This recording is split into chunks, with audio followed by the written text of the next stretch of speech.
Most people live invisible lives, unnoticed, unheard, and easily dismissed. They lack the power to attract who they desire. They collapse under pressure, and they remain at the mercy of stronger wills. But what if you could learn how to seduce anyone, walk with unshakable confidence, and command true power, not by chance but by strategy? Tonight, we open the pages of Machiavelli's wisdom to reveal the ruthless truths that separate the powerful from the forgotten. Hear me now, for I speak as one who has studied the nature of men, their ambitions, and their weaknesses. I am Niccolò Machiavelli, and what I reveal to you is not for the faint of heart. It is for those who wish to rise above the ordinary, to seduce with cunning, to carry themselves with unshakable confidence, and to wield power so true that others dare not oppose them. You seek to learn the game. Then you must be prepared to play without mercy. Listen carefully, for what I tell you is not a common lesson in charm, nor a fleeting game of romance. What I reveal is the essence of seduction as a strategy of power. Most people imagine seduction as something born of beauty, fortune, or mere words whispered in the shadows. They think it belongs only to the naturally gifted, or to those blessed by chance. They are wrong. Seduction is not a matter of chance. It is a deliberate act of control. It is the art of bending another's will without them ever realizing it. It is the art of making them hunger for you, not because you chase them, but because you make yourself the object of their deepest desire. And when you master this art, you wield a weapon far greater than force. Because what is taken by force can be resisted, but what is freely surrendered becomes yours forever. You must understand the first truth of seduction. Men and women are prisoners of their own longings. They crave validation, they crave to be admired, they crave to feel seen in a world that overlooks them. When you awaken this craving in another, when you feed their desire, and at the same time withhold just enough to keep them yearning, you trap them in invisible chains. They will chase you, beg for your presence, and cling to your approval, because you have stirred in them what no one else could. This is the secret, that you do not conquer them by force, but by their own eagerness to submit. Consider how desire functions. If you give too much of yourself, you become common, predictable, and unworthy of pursuit. If you give too little, you vanish from their mind. But if you balance between presence and absence, between warmth and distance, you carve yourself into their imagination. They will think of you when you are gone. They will replay your words.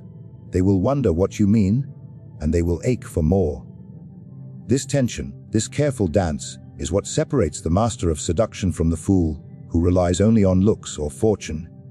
Beauty fades, luck changes, but the mind that understands this balance can hold anyone in its grasp. Let me tell you this: people believe they want honesty, yet they are intoxicated by mystery. They say they desire truth, yet they cannot resist illusion. To seduce effectively, you must master the art of suggestion. Say less than you know, reveal only fragments, and let their imagination complete the picture. The human mind fills the gaps with fantasies, and those fantasies are often more intoxicating than anything you could offer in plain words. When they think they have discovered you, when they believe they are peeling away layers, in truth they are only chasing the shadows you have cast deliberately before them. Understand also the importance of timing. To seduce is not to rush, for eagerness betrays weakness. The hunter does not chase the deer with reckless speed. He studies, he waits, he moves with patience. So too must you move in the art of attraction. Every look, every word, every silence must be measured. Too fast, and they suspect your desperation.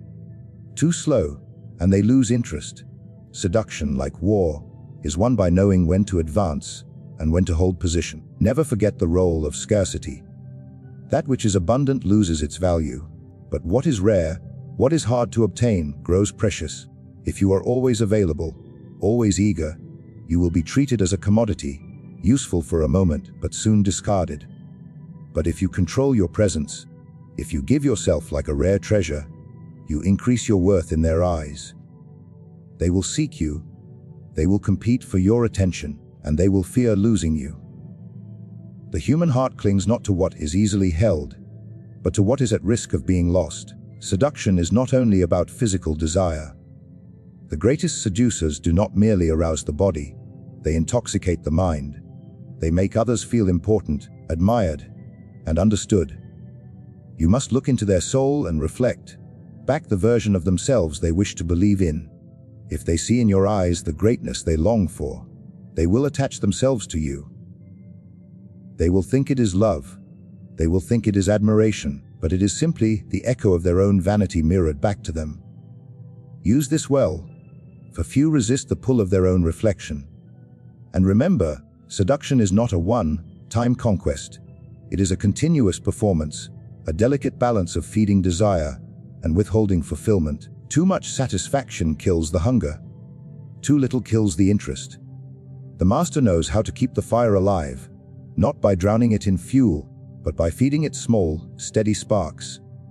Each moment of absence, each subtle glance, each half-revealed word is a spark that keeps the flame of desire burning. You will be told by the world that to seduce is to deceive, that to play with emotions is cruel. Do not be fooled by such weak morality. Men deceive themselves far more than you ever could. They invent illusions to survive, and they willingly surrender to those who make them feel alive. If you do not seduce, another will. If you do not hold the power of attraction, you will be subject to it. Better to be the one who commands the stage than the one who sits powerless in the audience. Listen well, for we now turn from seduction to something even greater, the foundation upon which all true power rests. I speak of confidence, but not the shallow kind paraded by fools who puff their chest and shout loudly to conceal their weakness. No, I speak of confidence that is unshakable, silent, immovable.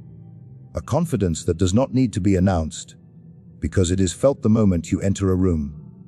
It is not born from words, nor from empty gestures.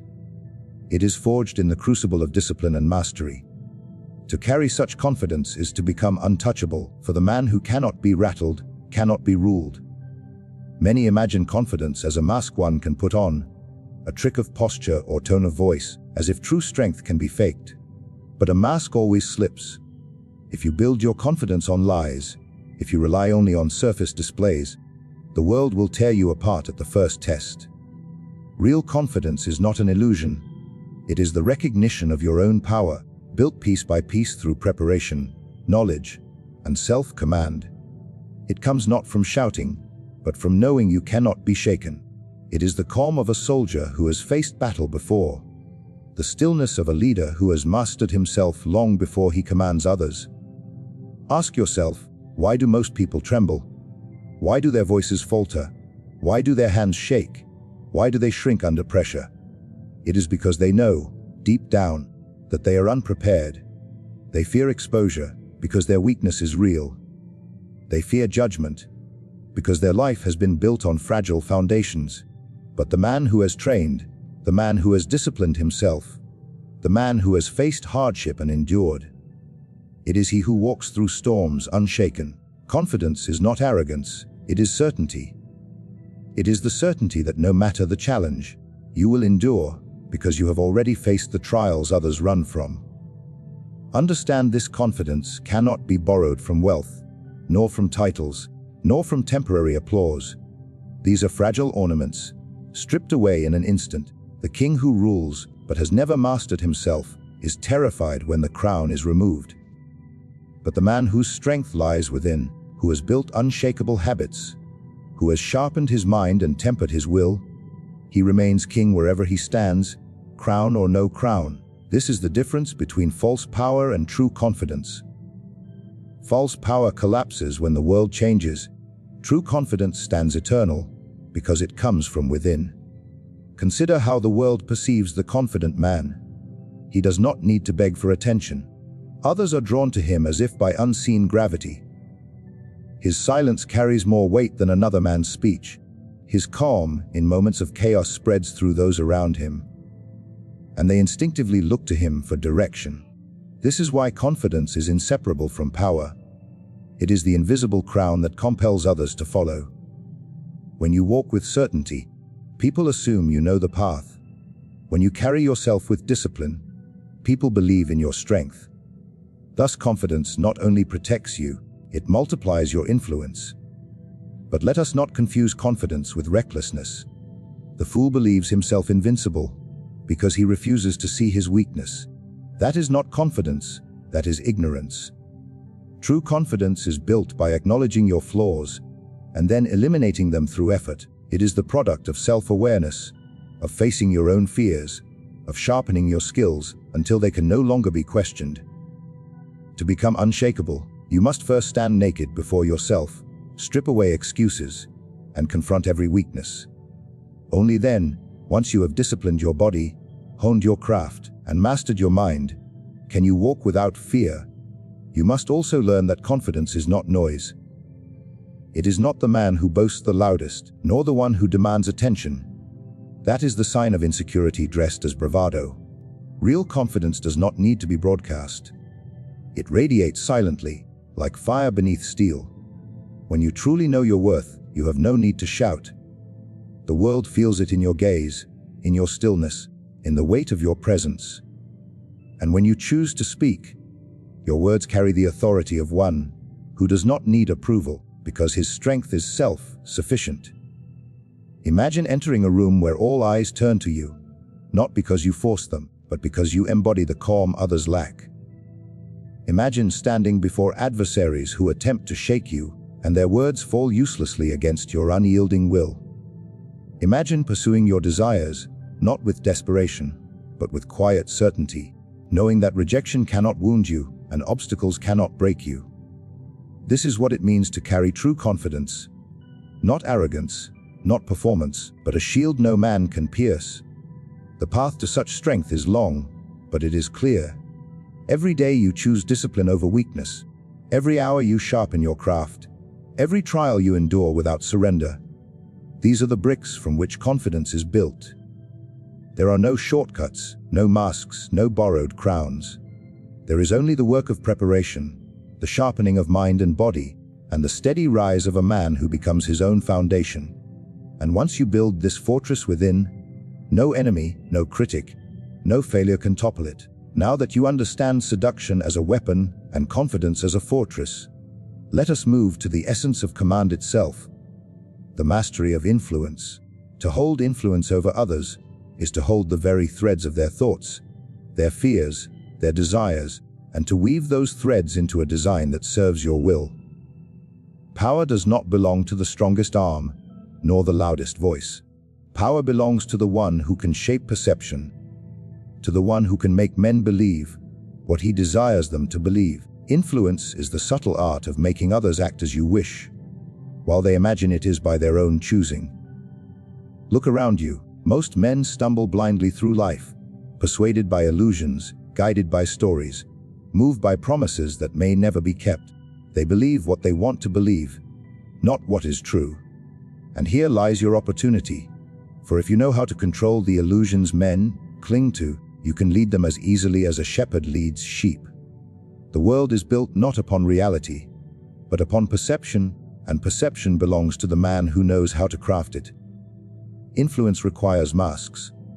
The wise ruler does not show his true intentions openly. He wears the mask that will disarm suspicion, the mask that inspires loyalty, the mask that reflects back what others long to see. Appear generous, and you will soften hearts. Appear humble, and you will lower defenses. Appear kind, and you will make them trust you. But behind each mask must stand your true self, the one who never forgets the purpose, who never allows kindness to cloud calculation. To master influence is to play many roles upon the stage of life while never losing sight of the script you have written for yourself.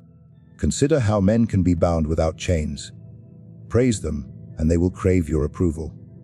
Offer them favors, and they will feel indebted. Instill in them a measure of fear, and they will hesitate to oppose you. This triad, flattery, obligation, and fear, creates bonds stronger than any rope. Yet each must be applied with care. Too much flattery, and they suspect manipulation. Too much generosity, and they grow lazy or greedy. Too much fear, and they may rebel. Balance is the key, for influence is not about domination, but about guidance so subtle they do not even know they are being guided. Understand also the role of scarcity in influence. If your words are too freely given, they lose their weight. If your presence is constant, it is taken for granted. The influential man knows how to withdraw, how to make himself desired, how to leave silence that others rush to fill. Silence, in the right hands, is a blade sharper than words. Withhold, and they will lean toward you. Delay, and they will crave your decision. This is how you make yourself the axis upon which others revolve, the center they cannot move without. Observe how easily men are swayed by appearances. They believe what they see more than what they hear, and they cling to symbols more than truths. A man draped in authority commands respect, even if he is weak within. A gesture of generosity at the right moment will earn more loyalty than a lifetime of honesty. Do not scorn appearances. Use them. Create images that inspire confidence, even if beneath them lies careful calculation. Influence is not about truth. It is about belief. If they believe in you, if they see in you what they desire to follow, then you are already their master. And let me tell you this, those who think influence is soft or gentle have never understood its true power. Influence can move armies, topple empires, and bend lovers into slaves. The sword can kill a man, but influence can make him hand you the sword willingly. The fist can intimidate, but influence can make him beg for your favor. Why fight battles you can win with whispers? Why force obedience when you can make obedience feel like devotion? The greatest rulers in history knew this. Better to be loved and feared by perception than to waste strength in constant force. But do not mistake influence for manipulation alone. It is not merely trickery. It is the deep understanding of human nature. To master influence, you must study men as you would study maps and weapons. You must know what drives them, what they fear, what they desire, what they cannot resist. Every man believes himself unique, but their patterns are predictable to the one who observes. Influence begins with listening, with watching, with uncovering the strings hidden in their soul. Once you see the strings, you need only tug gently, and they will dance as you wish. Remember, then, that influence is a constant performance. Every word, every gesture, every silence is part of it. The weak lie carelessly, spilling their thoughts, revealing their motives, and allowing others to shape them. The strong lie deliberately, revealing nothing but what they wish, speaking only when it advances their cause, remaining silent when it plants curiosity, offering kindness when it binds loyalty, showing strength when it commands respect. Influence is not a single act, it is a way of life, a careful orchestration of perception, until the world itself becomes your stage, and every man plays his role in your design. You have learned how seduction bends desire, how confidence builds an unshakable fortress, and how influence manipulates perception. Now we arrive at the heart of the matter, true power. Not the illusions of power that men cling to, not the fleeting applause of the crowd, not the fragile crowns placed on heads by fortune. I speak of power that endures, power that commands respect, even when no one dares to speak it aloud, power that makes you necessary to others, so that they cannot move without considering you. This is the kind of power that elevates one man above the rest, not by accident, but by relentless design. The first truth of true power is mastery of oneself. A man who cannot govern his own impulses, who cannot restrain his anger, who cannot discipline his desires, will never govern others. He will always be a slave, if not to another man, then to his own weakness. Look at the masses. They are tossed about by emotions, dragged by fears, crippled by doubt. They are at the mercy of circumstances, because they cannot even master themselves. But the man who conquers his emotions, who bends his instincts to his will, who treats discipline as his daily companion, that man becomes unmovable. He cannot be provoked, he cannot be bribed, he cannot be lured away from his path. He is the one others look to, because in him they see stability they cannot find in themselves. Do not mistake kindness for strength.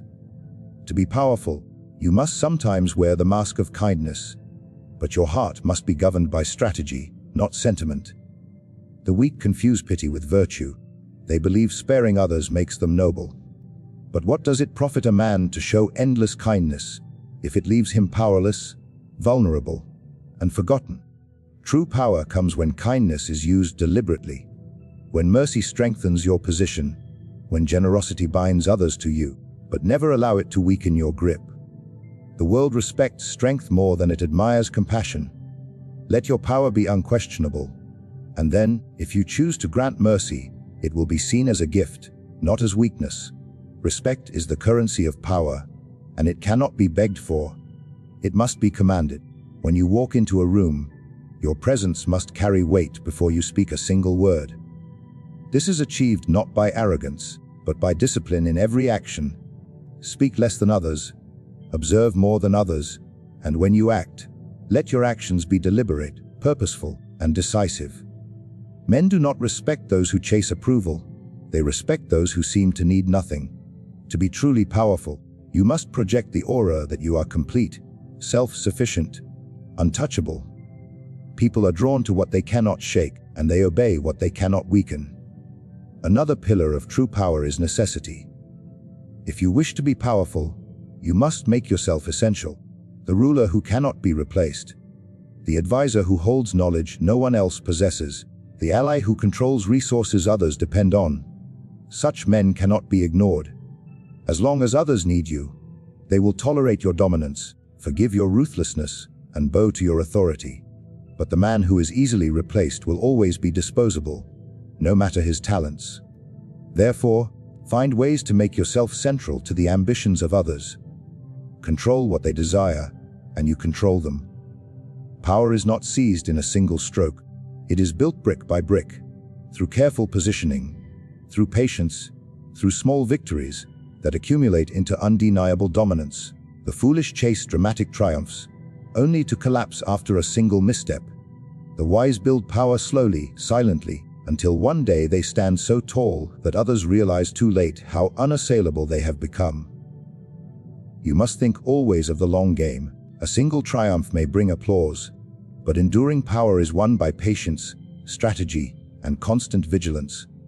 Understand too the nature of fear and respect. It is better to be respected than loved, for respect endures even when love fades. Love is fickle, born of emotion that changes with the wind. But respect, once carved into the minds of men, binds them even when they despise you. Do not be cruel for cruelty's sake. Such brutality weakens a ruler, but ensure that your strength is unquestioned. A man who is respected need not constantly assert his dominance. It is understood. His enemies think twice before opposing him. His allies hesitate before betraying him, and his followers obey without question. You must also learn to turn even your enemies into tools. The weak see enemies only as threats. The powerful see enemies as resources. Sometimes they can be divided. Sometimes they can be converted. Sometimes they can be used as examples. To destroy every enemy wastes energy. To manipulate them is the true test of strength. Let your adversaries expose themselves. Let them burn their energy in futile resistance, while you gather strength silently. When they are weak, strike decisively. When they are useful, hold them close. A powerful man wastes nothing. Not loyalty, not betrayal, not even hatred. Remember that appearances will always matter. A man may be strong within, but if he does not appear strong, others will doubt him. If he does not appear decisive, others will question him. If he does not appear disciplined, others will dismiss him. Therefore, guard your image as you guard your life. Even when you suffer setbacks, do not show despair. Even when you doubt, do not reveal hesitation. Appear steady, appear certain, appear immovable. Men follow not the truth, but the image of strength. Let them see in you a figure who cannot be broken, and they will yield to you even when you struggle in silence. Power is a game of positioning. It is the art of placing yourself where others must come to you, where every road leads through you, where every decision requires your approval. Those who chase power directly often lose it, for they reveal their ambition too soon. The wise maneuver quietly, aligning themselves with opportunities, building alliances, gathering resources, until one day their power is undeniable, and no one remembers how it began. This is how empires are built, how leaders rise, how one man becomes indispensable, while others vanish into obscurity. And so, you have walked with me through the corridors of seduction, confidence, influence, and power. You now see that these are not separate arts, but a single tapestry, each thread strengthening the other. Seduction draws others near, confidence makes you unshakable, influence bends their thoughts, and true power cements your place above them all. Most men drift through life unnoticed, slaves to their impulses, prisoners of their fears, pawns on a board they do not even realize exists. But you are no longer blind. You now hold the knowledge to move as the player, not the piece. Remember this always: the world does not reward the passive. It rewards the deliberate. Fortune does not favor the meek. It bows before the disciplined. To rise above the crowd, you must live with strategy in every step, purpose in every action, and mastery over yourself before you dare master others. Men will whisper of luck. They will speak of destiny. But what they call fate is merely the victory of those who dared to shape their world with cunning and resolve. You have learned the lessons, but knowledge alone is nothing if it is not lived. Take these truths into your daily life. Let them guide your words, your choices, your movements. Become rare, become unshakable, become indispensable. Let others waste themselves in weakness, in hesitation, in comfort. You must rise above them, for only those who rise are remembered, and only those who wield true power leave a mark that time cannot erase.